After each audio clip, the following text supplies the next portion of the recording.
guys, welcome back to Venus Law classes. So guys, in last video we have started with the discussion of estoppel. So what is the meaning of estoppel? What are the essentials that are required so that we can apply the doctrine? ये सब हम बातें last की class में कर चुके हैं along with the policy behind the principle. अब आज की वीडियो में हम जानेंगे what are the various kinds of estoppel. पहले हम काइंड्स पे बात करेंगे, फिर हम देखेंगे under what situation estoppel is not applicable. तो क्या एस्टॉपल लॉ के अगेंस्ट अप्लाई होता है, जैसे आपने एमसीक्यूज में भी किया होगा, आंसर इज नो. तो कौन कौन सी ऐसी सिचुएशंस हैं जहां हम एस्टॉपल को नहीं अप्लाई कर सकते. Thirdly, we'll be moving to what are the differences of estoppel with various different terms जैसे res judicata, admissions. तो क्या difference होता है. So with this, let's start with the video.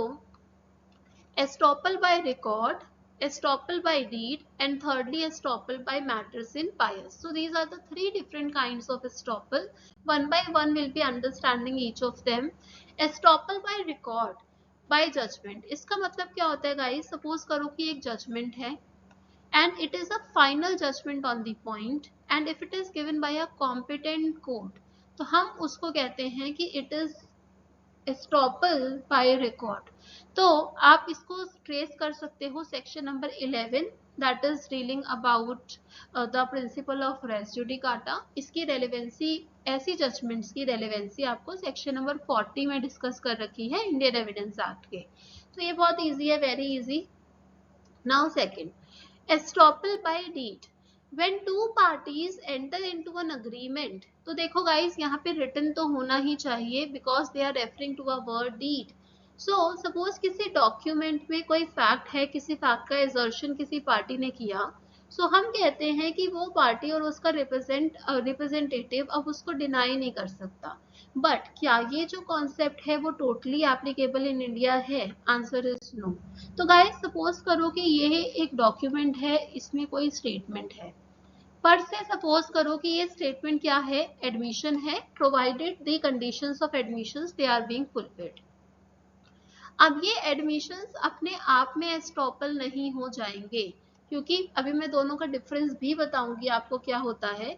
But अगर किसी डीड में कुछ लिखा है तो जनरली खुद से ही ये एस्टॉपल नहीं है, ये एज एन एडमिशन काम करता है. और एडमिशन एस्टॉपल कब बनता है, जब जो भी रिक्वायरमेंट्स हैं सेक्शन नंबर 115 में वो फुलफिल हो जाएं.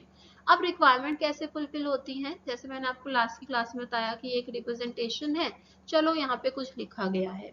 Then another party has acted on that, कि आप एक्ट भी तो करो, फिर ये एस्टॉपल बनेगा. अगर आप section number 31 of Indian evidence act पढ़ोगे, सो इट सेज कि admissions are not conclusive proof rather but they may act as estoppel. वो दे मे एस्टॉप, वो पार्टीज को स्टॉप कर सकते हैं. तो मीनिंग देयर बाय, पर स्टॉप कब करेंगे, उसके लिए कंडीशंस भी तो जो है वो फुलफिल होनी चाहिए. So that is the idea behind. Thirdly, estoppel by matters in pais. तो गाइस जैसे हमने डीड में कहा कि it should be in written form, कि ये रिटन फॉर्म में होना चाहिए. तो अगर हम पायस में देखें तो it is by conduct. So pais means in country और before the public. So it is a matter arising from act और कंडक्ट. तो ये आपके उससे रेफर करता है कि representations they are being made through act और कंडक्ट. तो अगर कोई ओरल अग्रीमेंट है, तो ओरल अग्रीमेंट में अगर आप कुछ एजर्शंस कर रहे हो तो वो इससे डील करेगा. It will not be covered under estoppel by deed. Lastly, अब हम यहाँ पे सेकेंड पॉइंट पे चल रहे हैं आज की वीडियो पे कि when estoppel does not apply, किन सिचुएशंस में, किन सूरत हाल में जो हमारा जो एस्टॉपल है वो अप्लाई नहीं करता. सो गाइस फर्स्ट पॉइंट यहाँ पे वेरी इजी, कि एस्टॉपल क्रिमिनल प्रोसीडिंग्स में नहीं लगता. जैसे हमने डेफिनेशन की थी तो they are writing the word estoppel, आप sorry they are writing the word proceedings, but वहां पे आपको प्रीसीडिंग का मतलब क्रिमिनल नहीं समझना. जैसे अगर मैंने, आपने मेरा वीडियो देखा होगा रिट्रैक्टेड कन्फेशंस का, तो पहले आपने एक कन्फेशन दिया, फिर आप बाद में रिट्रैक्ट तो कर जाते हो, कौन रोकता है आपको. अब क्या एविडेंशियली वैल्यू होगी that is a different thing. But criminal law में एस्टॉपल का एप्लीकेशन नहीं होता. It is always having the relevancy in civil law. Second point है कि no estoppel against any statute, sovereign act, point of law और minor. तो second हमारा ये है, बट इसको please keep in your mind, जब मैं अपना दूसरा वीडियो लेकर आऊंगी प्रॉमिसरी एस्टॉपल पे, तो इस पे थोड़ा सा इफेक्ट पड़ेगा, तो आप इसको अपने माइंड में रखना। और यहाँ पे लिखा हुआ है ना माइनर, कि माइनर के अगेंस्ट एस्टॉपल नहीं हो सकता। जैसे क्या हुआ था, मोहिरी बीवी वाला केस था कॉन्ट्रैक्ट्स लॉ का, उसमें क्या हुआ था कि पहले आपने एक रिटन एक्नॉलेजमेंट दे दिया कि आई एम अ मेजर, फिर आपने माइनॉरिटी प्लीड करी, तो डिफेंडेंट ने कहा कि नहीं, इस पे तो एस्टॉपल लगना चाहिए, तो कोर्ट ने कहा कि नो, हम माइनर्स के अगेंस्ट ये एस्टॉपल नहीं लगा सकते। Mohori Bibee versus Dharmodas Ghose. No estoppel is applied when the truth, जो ट्रू फैक्ट्स हैं they are known to both the parties. अगर आपको ट्रू फैक्ट्स पता ही हैं फिर आप मिसलेड होगे नहीं। So it is not just because of the representation of the another person that you are being misled, तो वो वाली जो एसेंशियल है वो फुलफिल ही नहीं होगी। So that is why we always say कि अगर आपको ट्रूथ पता ही है फिर हम एस्टॉपल नहीं लगा सकते। Fourthly, no estoppel where fraud or negligence exists on the part pleading the same। अब देखो यहाँ पे क्या हो रहा है, यहाँ पे एक ऐसी पार्टी एस्टॉपल की मतलब बोल रहे हैं एप्लीकेशन का, जहाँ पे उस पार्टी, वो जो पार्टी है वो कह रही है कि दूसरे के अगेंस्ट आप एस्टॉपल लगाओ, बट वहाँ पे फ्रॉड है, नेग्लिजेंस है। So a person who is coming to the court, that person he should come to the court with clean hands. A person who seeks justice, he must do justice. अगर आप equity सीख कर रहे हैं तो आप भी तो इक्विटी करो, आपका कंडक्ट भी तो फ्री फ्रॉम ऑल थिंग्स होना चाहिए जो भी इफेक्ट करती हैं।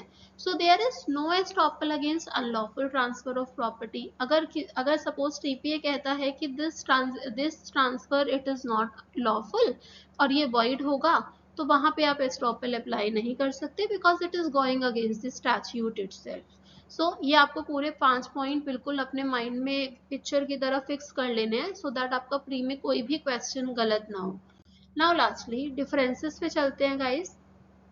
एस्टॉपल और एडमिशन, जैसे मैंने आपको अभी बताया कि एडमिशन क्या है, there is a statement in admission. Admission में भी स्टेटमेंट होती है, एस्टॉपल में भी होती है, बट एडमिशन के लिए ये रिक्वायरमेंट नहीं है कि दूसरी पार्टी उस पर एक्ट कर जाए, लेकिन 115 एस्टॉपल, इसके लिए तो ये रिक्वायरमेंट है कि the another party must have acted. तो admission does not ripen into an estoppel unless the conditions they are being fulfilled, unless the another party he is acting, तो तब तक नहीं हो सकता। अब गाइस एडमिशन तो आप ये भी बोल सकते हो कि एडमिशन वाज रॉन्गली मेड, कि एडमिशन गलती मतलब गलत था, admission was wrongly made, but estoppel पे ऐसा नहीं हो सकता। एस्टॉपल में you can not take the plea कि it was mistakenly made, it was wrongly made, no. आप एस्टॉपल एक प्रूफ की तरह काम करता है, आप उसको डिनाई नहीं कर सकते हो। Now estoppel and conclusive proof, अगर आपने सेक्शन नंबर 4 में इसका डेफिनेशन पढ़ा होगा कंक्लूसिव प्रूफ का, तो ये हमेशा यहाँ पे क्या होता है कि देयर आर टू फैक्ट्स, कि एक फैक्ट्स के प्रूव हो जाने पे हम कहते हैं कि the other fact it is deemed to be proved. But क्या एस्टॉपल में ऐसा होता है? No. In estoppel we talk about the very same fact, कि जो पहले एसर्ट हुआ अब डिनाई करना चाह रहे हो, नो, पहले वाला ही आप प्रूव मान लेते हो। नाउ एस्टॉपल एंड फ्रॉड, देखो इस पे कुछ इतना है नहीं। फ्रॉड में क्या होता है कि आपकी जो इंटेंशन होती है that should be to deceive, वो डिसीव करने की होनी चाहिए, फॉल्स रिप्रेजेंटेशंस होने चाहिए। तो आप कुछ फैक्ट्स को सप्रेस कर रहे हो कि दूसरी पार्टी को आप डिसीव कर दो, डिफ्रॉड कर दो। बट क्या एस्टॉपल में मैंने आपको बताया था लास्ट क्लास में कि क्या ऐसी रिक्वायरमेंट है? Answer is no. एस्टॉपल में ऐसी कोई रिक्वायरमेंट नहीं है। Act should be intentional, but क्या ये मैलाफाइडी है? Is it to defraud the another party? Answer is no, that is not the requirement. Now lastly estoppel and res judicata. देखो guys estoppel किस पे लगता है? पार्टी पे, कि भाई पार्टी आपने पहले कुछ कहा और दूसरे पर्सन ने एक्ट कर दिया, तो अब यू आर नॉट अलाउड, आपको हम अलाउ नहीं करते कि आप अपनी जो स्टेटमेंट है उसको चेंज कर लो। तो party can not low hot and cold at the same time. But अगर मैं रेस जुडिकाटा की बात करूं तो ये क्या पार्टी पे लगता है? Answer is no, it is a bar on the court, कि अगर एक एक कोर्ट ने, एक कॉम्पिटेंट कोर्ट ने एक फाइनल डिसीजन दे दिया, तो दूसरी पार्टी को बार होगा कि आप उस केस को दोबारा से ट्राई नहीं कर सकते। if the conditions of section 11 CPC are being fulfilled, कि matters in issue same है, parties same है, claiming under the same title etc.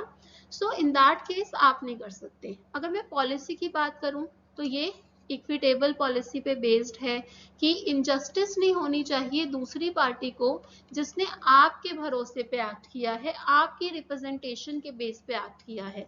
अगर मैं रेस जुडिकाटा की पॉलिसी की बात करूं तो there must be an end to litigations, कि लिटिगेशंस का एंड होना चाहिए, इसके बिहाइंड पे ये पॉलिसी होती है. ठीक है. सो आई होप आपको समझ आया होगा कि ये हम क्या कहना चाह रहे हैं. मेनली यही है कि पार्टी पे एस्ट्रोपल और res judicata is on the court.